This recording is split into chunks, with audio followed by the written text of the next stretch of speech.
High, welcome to my channel Sanju Station. আমি সঞ্জিত। তো কেমন আছেন সবাই? তো ফ্রেন্ডস, গতকাল বাংলাদেশের তুফান সিনেমার টিজ এসছে। তো সেই টিজটি আমার কাছে কেমন লেগেছে, আর একটা কথা উঠছে যে টিজ বলতে টিজারই মনে করেন, ছোট্ট একটা টিজার। তো এই টিজারটা এসে এটা দেখে অনেকেই মনে করছেন যে কেজিএফের সঙ্গে মিল রয়েছে, আবার অনেকেই বলছেন জিতের চেঙ্গিজের সঙ্গে মিল রয়েছে। তো এই ব্যাপারটা আসলে কি, চেঙ্গিজ আর কেজিএফের সঙ্গে কি মিল রয়েছে, এই ব্যাপারটা নিয়ে আমি আলাদা একটা ভিডিও করব। এর পরবর্তী ভিডিও যেটা আসবে সেটা আমি খুব সুন্দরভাবে ক্লিয়ার করব, আসলে চেঙ্গিজের সঙ্গে মিল কিনা বা ইত্যাদি ইত্যাদি, কেজিএফের সঙ্গে কি বা কেন। যাই হোক, এই ভিডিওটা আমি যেটা মূলত করছি, এই টিজারটার রিভিউ করব বা রিয়াকশান করব, আমার কাছে কেমন লেগেছে। প্রথম কথা, আমার মুখ দিয়ে প্রথম যেই শব্দটা আসবে সেটা হলো, এই সিনেমার টিজার দেখে আমার এটাই মনে হয়েছে বাংলাদেশের ইন্ডাস্ট্রি, বাংলাদেশের সিনেমা আরও 10 বছর এক ধাপ এগিয়ে গিয়েছে। ইয়েস, এক ধাপে 10 বছর এগিয়ে গিয়েছে। যেরকমটা একটা কান্নাড়া ইন্ডাস্ট্রিতে যখন একটা কেজিএফ আসে, তখন তারা 15 বছর এগিয়ে যায়, মানে এতটা অ্যাডভান্স তারা কাজ করে। চেঙ্গিস যখন আসে, টলিউডও কিন্তু এগিয়ে যায়। এবার তুফানে কিন্তু ডালিউড বলা হয় বাংলাদেশকে, ডালিউড কিন্তু এগিয়ে গিয়েছে। আসলে এক একটা ইন্ডাস্ট্রিতে এক একটা ল্যান্ডমার্ক আসে, যেটার ধারা সত্যি কিন্তু ইন্ডাস্ট্রি বদলাতে পারে। এবং এই টিজারটা দেখে যে কোনো ইন্ডাস্ট্রির লোক বলবে না, বাংলাদেশে ভালো কাজ হয়, বাংলাদেশে প্রিমিয়াম ভাইব দিতে পারে, বাংলাদেশে ভালো টেকনিশিয়ান রয়েছে। তবে যদিও এডিটিং বা শ্যুটগুলো বেশিরভাগ ইন্ডিয়াতেই কাজ করা হয়েছে, বাট আমি যেটাই বলবো না কেন, আলটিমেটলি এই সিনেমার যিনি ডিরেক্টর রায়হান রফি, দেখুন অনেক এরকম বাংলাদেশি ছবি রয়েছে যারা ইন্ডিয়াতে এসে এডিটিং, বিএফএক্স শ্যুট করে নিয়ে গেছে, কিন্তু এরকম প্রিমিয়াম ভাইব কেউ দিতে পারেনি। সেটাতে সফল হয়েছে রায়হান রফি। তারপর যদি আসি by Shakib Khan, one and only Shakib Khan, তাকে কেমন লাগছে? পুরো ঢাসু, পুরো ঢাসু, একদম রগড়ে দেওয়ার মতো, গুজবাম দিচ্ছিল তাকে দেখে।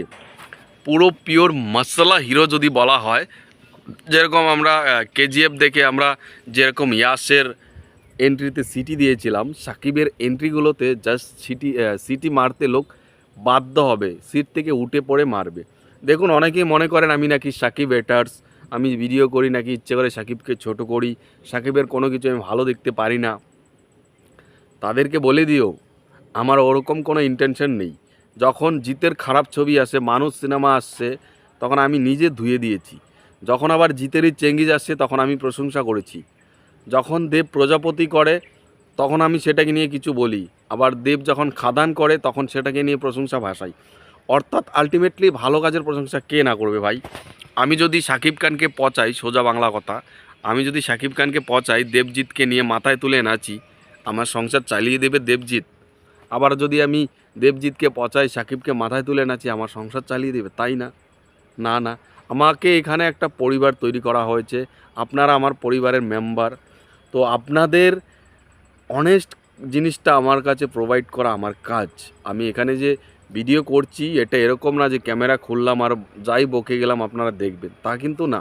একদিন, দুদিন, 3 দিন, 4 দিনের মাথায় বুঝতে পারবেন এই শালা তো ঘোবলা মাল, মানে পুরোপুরি এক সাইড টানে। তো না, এটা ব্যাপার হলো, যেভাবে টিজারটা বানিয়েছে, পুরো বাংলা সিনেমা একটা, মানে বাংলাদেশি সিনেমায় তো একটা ল্যান্ডমার্ক হয়ে থাকবে। বাংলাদেশি সিনেমা আজ পর্যন্ত এরকম কাজ হয়নি। আমার একটু যেটা উইক লেগেছে সেটা সাকিবের ডায়লগগুলো।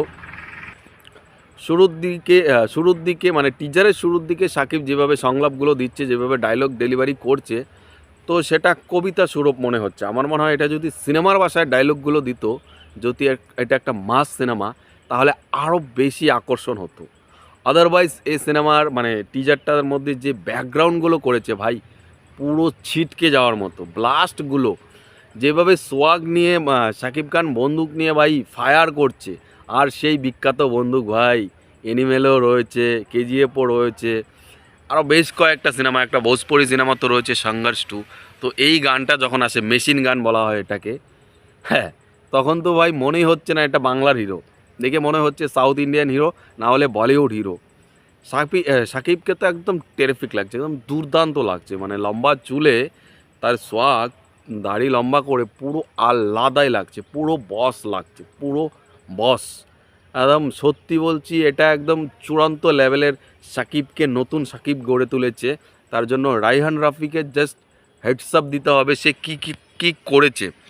তার আগের একটা সিনেমাতে তাকে দাড়ি ছাড়া চুল ছোলানো মুরগি বানিয়ে দিয়েছিল হিমেল আশরাফ, সিনেমার নাম রাজকুমার। সিনেমা হিট করতে পারে কিন্তু তার লুকটা একদমই বেফালতু করে দিয়েছিল। জানি না গল্পের ডিমান্ড থাকলে করতে পারে, বাট এইখানে দেখুন ভাই, একে বলে হিরো। দু চারটা লুক দেখলে বলবে ইয়াস এটা তো হিরো। মানে একবার স্টাইলটা দেখুন, একবার সোয়াগটা, যখন যখন সে হেঁটে আসছে, চারদিকে যেরকমভাবে তার ব্যাকগ্রাউন্ড স্কোর বাজছে এবং পেছন থেকে যখন সেই ইফেক্টগুলো আসছে ধোয়া ধোয়া, পুরো ভাই অন্য লেভেলেই লাগছে। আর গানগুলোর কথা তো বললামই, মানে গান বলতে বন্দুকগুলোর কথা, যখন সে ফায়ারগুলো করছে সেই মানে অন্য লেভেলেই পৌঁছে গেছে। এই টিজারটার একটা আকর্ষণ রয়েছে শেষে ভাই, চঞ্চল চৌধুরী। চঞ্চল চৌধুরী যখন শেষে একটা ডায়লগ দেয়, তার একটা ডায়লগে এনাফ এই টিজারটাকে আরও হিট করাতে। সে বলে, তুফান ভয় পেয়ে গেছি রে, সামথিং এরকম একটা ডায়লগ দেয় ভাই। তারপর তার সেই হাসিটা পুরো অন্য লেভেলেই নিয়ে গেছে। আর এখানে আরও একটু আমার মনে হচ্ছিল যে এই সংলাপটা যে দিয়েছে, এখানে যেহেতু যিশু হতো, মানে শুরুর দিকে তো আমরা বুঝছিলাম বা আমরা শুনেছিলাম যে এই সিনেমায় যিশু ভিলেন থাকবে, যিশু ভার্সেস সাকিব হতো, আমার মনে হয় আরও ডাবল ধামাকা হতো। তবে চঞ্চল চৌধুরী একটা বিরাট অভিনেতা, তাকে নেগেটিভ চরিত্রে পাবে সাকিবের বিপরীতে, এটা অনেক বড় পাওনা, আর এটাতে কোনো আফসোস থাকার কথা না। তবে হ্যাঁ, মির্জা সিনেমাতে যেরকম কৌশিক গাঙ্গুলিকে ভিলেন করা হয়েছে অঙ্কুশের মির্জাতে, শেষের একটু কেমিও দেওয়া হয়েছে যিশুকে তার পার্ট 2 এর জন্য, অর্থাৎ পার্ট 2 এর মধ্যে যিশু ভিলেন থাকবে। তুফানে যদি এরকম কোনো কারসাজি থাকে যে শেষে একটা যিশুর কেমিও দিয়ে দিল, পার্ট 2 এর জন্য যিশু ভিলেন হবে, তাহলে পার্ট 2টা কিন্তু আরও বেশি চমক থাকবে, তাই না? হতেই পারে, নাও হতে পারে। তবে চঞ্চল চৌধুরীও কিন্তু মানে কাঁপিয়ে দেবে ভাই। চঞ্চল চৌধুরী ভার্সেস শাকিব খান, এটা তো অন্য লেভেলেই চলে যাবে। মিমির এখানে দর্শন দেখি নাই, মিমিকে কিভাবে প্রেজেন্ট করে দেখার আশা রয়েছে। আর সিনেমার গানগুলো ভালো হবে মনে হয়, কারণ এই গ্যাংস্টার ড্রামা সিনেমাগুলোর কিন্তু গান ভালো হয়। যেরকম আপনারা কেজিএফে দেখুন বা আপনারা চেঙ্গিজেই দেখুন, গানগুলো কিন্তু খুবই ভালো। বিড্ডা বিড্ডা বা রাগারা রাগারা রাগারা রাগারা, এই ধরনের আইটেম নাম্বার তো থাকবেই। আর সাকিবকে তো দেখবো নাচতে কীরকম লাগে, কারণ সাকিবের বেশি সিনেমার গানে সে নাচে না, রোমান্টিক গান করে, না হলে একটু সোয়াগ স্টাইল এরকম দেখায়, বাট অ্যাকচুয়ালি নাচতে তাকে কেমন লাগে সেটা দেখার অপেক্ষায় রইলাম। আমি যদি এই ট্রেলারটার রেটিং করি আউট অফ 5, 4 দেবো। আমার কাছে সুপারব লেগেছে। আপনার কাছে কেমন লেগেছে কমেন্টে জানান। আর পরবর্তী ভিডিওটা, মানে পরবর্তী যে ভিডিওটা আসছে সেটার অপেক্ষায় থাকুন, কারণ সেই ভিডিওটা আরও বেশি ফাটাফাটি হবে। কেন কেন কেন কেন তুফানকে চেঙ্গিজ বা কেজিএফের সঙ্গে তুলনা করা হচ্ছে, সেই ভিডিওটা আসছে, just wait and see. Tata.